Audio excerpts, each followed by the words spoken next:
version. For quite some time before that, we were officially in favor of proportional representation after Ed Broadbent fought some early battles, even within our party, to adopt that position. So our favorite position, our system is mixed member proportional. It would have to be adapted to Canada, but borrowed from the lessons and the features of the ones we find in Germany, New Zealand, Scotland, are the three main ones I cite. There are only a couple of others that use the system, and effectively it's a system that has citizens voting twice on the same ballot. One, you vote for your local MP in the same way that you do now. The ridings would have to be a bit bigger if we kept the numbers at the same in the House. And the second thing is you then vote for a party or a party list, and it's that second vote that determines the overall popular vote for the party. Once you've counted up the number who've been elected through the constituent vote, you then put people into Parliament. A certain percentage of the MPs go into Parliament in order to compensate for the disproportions caused by the first vote, so that the final representation of parties in Parliament is as reflective as possible of the popular vote. And so that's what MMP, as the New Zealand public education ads used to say, and that's MMP. And indeed, I made sure that at our last policy convention last year in the spring, that we had a robust resolution to effectively, some people are saying, well, do we need this? Because it's up there, it's a big part of our policy. I said, no, 2015 is a very different milestone in this country's political history. We need to remind Canadians of the need for PR, and the NDP is standing for it, and we have to start engaging now. So we had a resolution that reaffirmed MMP and also sent me and my colleague, Deputy Critic Alexandrine Lantendresse, around the country to begin a process, a combined process, frankly, of educating, and as in this is what we understand MMP to be, but also getting feedback to understand where people are at. And I did manage, starting a little bit in June, but mostly from September through November, to have about 12 town halls throughout Ontario, Manitoba, Saskatchewan, Alberta. The plan was phase 2 would have been after the holidays, and along came Pierre Poilievre and the Unfair Elections Act, C-23, that literally consumed every moment of my time, frankly, for over 3.5 months. And so the PR tour has had to be bracketed big time. I'm going to have to return to it in the fall, adjusting, saying, okay, we only now have a year left. What should the focus be in light of what we heard? Now, online, you'll have a kind of a narrative report from me about what we found. One thing I do want to mention is that as part of a kind of a on-site survey that I gave in every context, where people would actually fill out the form, the survey on-site, we had a list of about 15 potential criteria for forming an electoral system. What criteria would people rank, and how would they rank them? And so getting people to rank 1 to 15. Well, the top, I'm just going to go back in. The top 2, interestingly enough, were 1, fairness in the sense of proportionality. And we specifically said, define proportionality as the number of seats in the House of Commons reflecting a party's proportion of the popular vote. And the number 2 one was direct election of an MP for each constituency. Although those were, there could have been some effect of the fact that a little bit of a discussion already occurred by that time in the survey of MMP, but nonetheless, the top 2 criteria are the top 2 features of MMP. The others, just so you'll know, in terms of the top 7 that had significant degree of support, number 3 was ability of voters to exercise choice. So, for example, within the MMP system, there's choice in the sense that you vote for your local MP, and you can vote for a totally different party. So that's one of its benefits. And of course, it's important to note that within an STV system, choice is central. And I would acknowledge that within the alternative vote system, the idea of choice in expressing preferences is one of the strong selling points. That's one of the things that AV, a non-proportional system, has going for it. And I would remind people that the British Commission, the Jennings Commission, actually recommended a form of MMP where on the first vote for the MP, it wouldn't be by first past the post, but it would be by AV. And so it's not impossible you can sort of mix systems, but choice was number 3. 4, a system that promotes more consensual, cooperative, and cross-party lawmaking. 5, beneficial impact on voter turnout and on increasing citizen engagement. 6, simplicity of the ballot, producing ease of voting for the voter. And 7, voter knowledge about the contending candidates and parties in advance of voting. Those were the top 7. And frankly, I found the tour and the feedback immensely useful, although it's had to have been put on hold because of Pierre Poilievre. The second thing to talk about now, that's our position. It's our preferred and our strongly preferred position. A lot of effort went in 10 years to us deciding that was the best position. It came in tandem with all of the different government-supported processes, New Brunswick, PEI, Quebec, Ontario, BC, the Law Commission of Canada. It all adds up to something like 10 or 11 reports, and the large majority of those reports, well, not the large majority, all but one, recommended MMP. And so we believe it's important not to reinvent the wheel, and that it's important to be out there in front with a particular model to show how important it is to build on what's gone before. Fair Vote's job, we've had this discussion before, quite often is just selling people on the idea of PR and fair voting generally. That's fine, but I think a political party owes it to the population to basically say this is our preference. The key is going to be what the process after the election is. Now, we've committed to implementing, that's the word Tom Mulcair uses, implementing PR, with our preference being, in the window being MMP.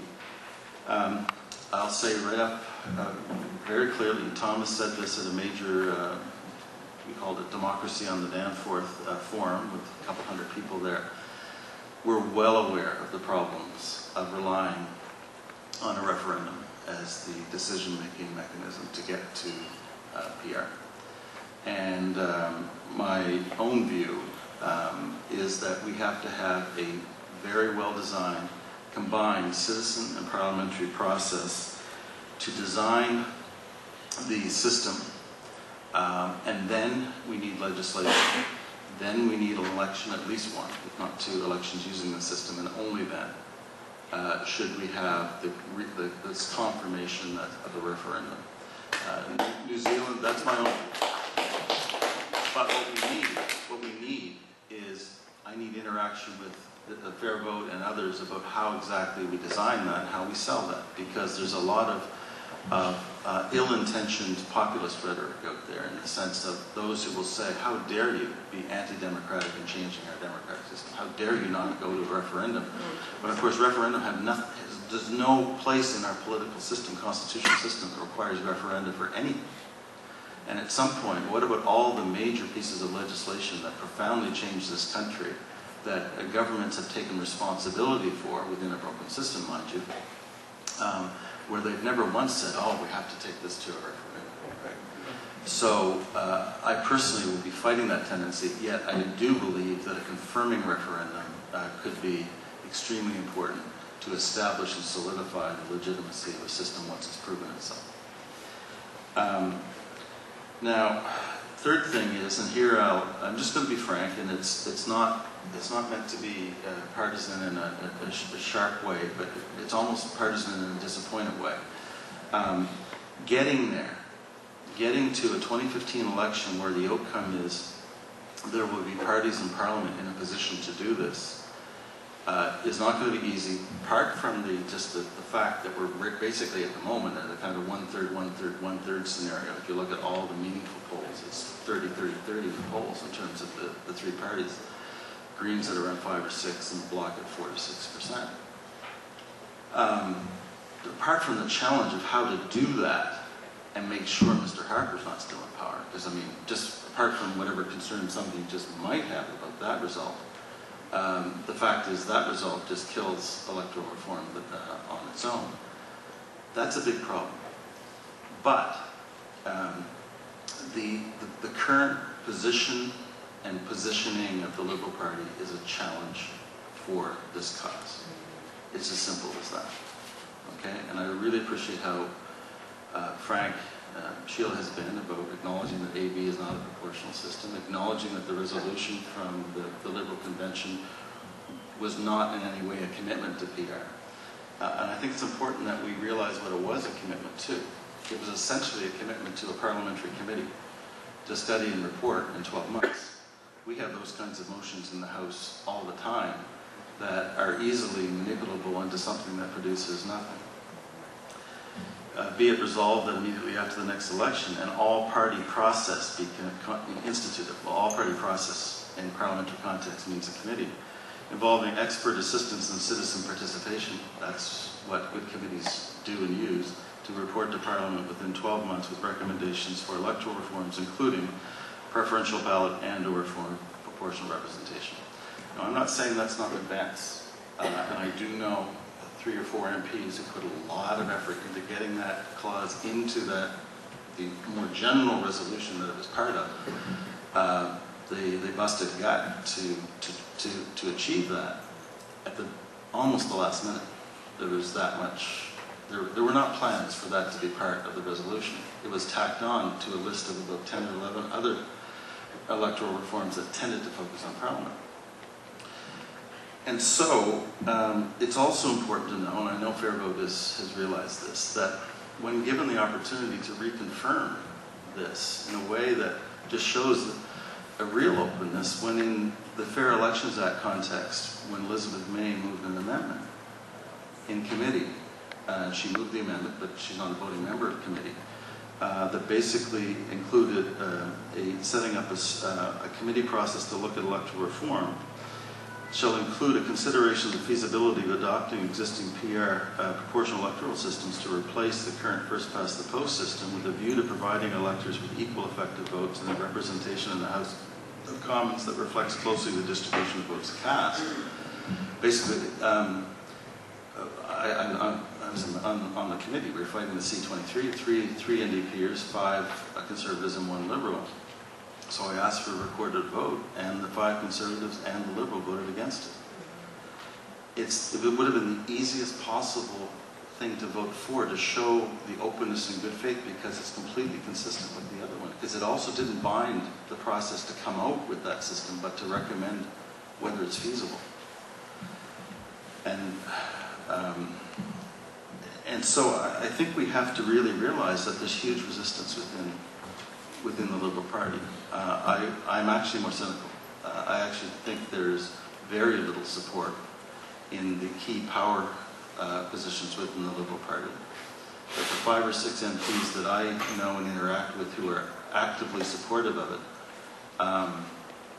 are doing what they can in good faith, but the rest of the caucus is kind of agnostic, if not against it. So I really don't know where that's going to go. But we have to remember that in the Ontario referendum, it was the Citizens' Assembly that produced the MMP recommendation, was instituted by a Liberal provincial government, Mr. McGuinty's government, but when the time came for the referendum, basically the governing party did nothing to sell it, right?